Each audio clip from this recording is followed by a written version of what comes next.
Cited Right Basics. Part 4. Principle 1, Usability. Or, which sources can I cite?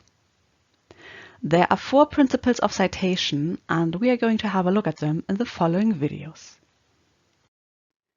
These 4 principles are supposed to help you develop a kind of inner citation compass.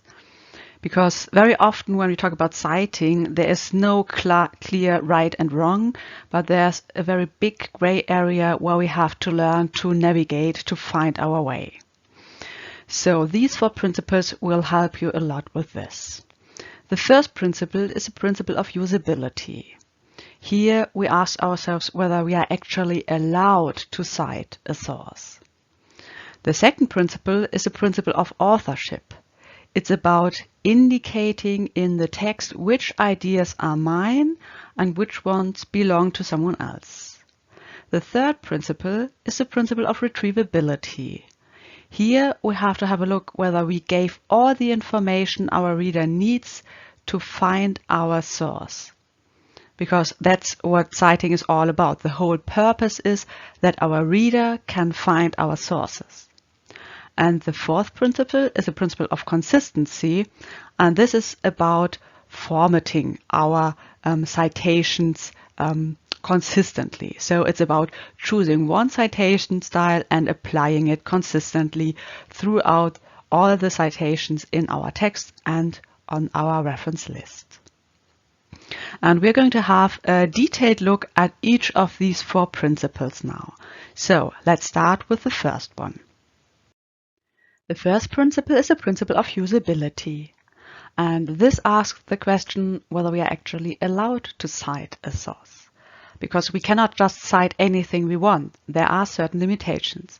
So before we just start and go on citing, we should stop and have a look at the source and whether we are allowed to cite them.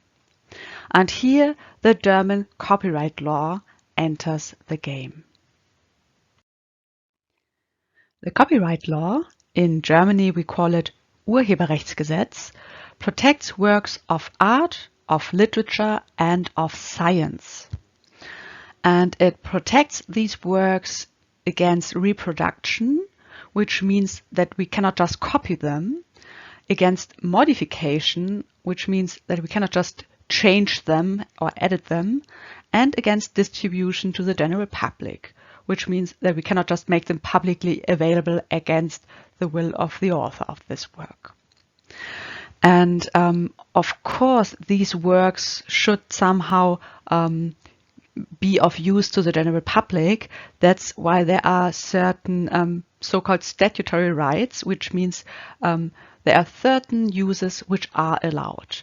And one of these uses is the right to citation. So there is a special rule which allows us to cite these protected works. So let's have a look at what kind of works we are talking about here. Amongst the works which are protected by copyright law are written works, tables, standards, images like, for example, technical drawings or charts, pictures, like for example photographs or also painted pictures, music and movies, works of fine art, theater plays, pantomimes. All these works are protected by copyright law. And they are protected if they have a minimum level of creativity.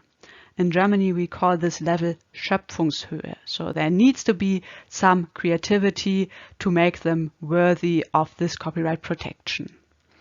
And in Germany, this level of creativity, which is necessary, is very low, which means that you can assume that every source you want to use is protected by copyright law. So in most cases, we have to use the right to citation if we want to cite. And this copyright protection doesn't last forever. It lasts for up to 70 years after the author's death. And afterwards, these works are copyright free, which means we can then do everything we want with them. We can copy them, we can change them, we can distribute them to the general public. So then we are free to do with them as we want.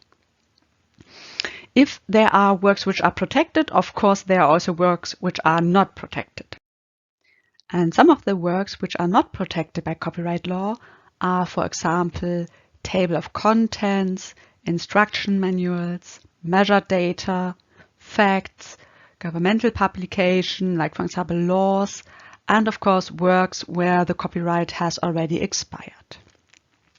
So even if these works are not protected by copyright law and you can use them as you want, you still have to cite them because you are a scientist and you always have to give your sources.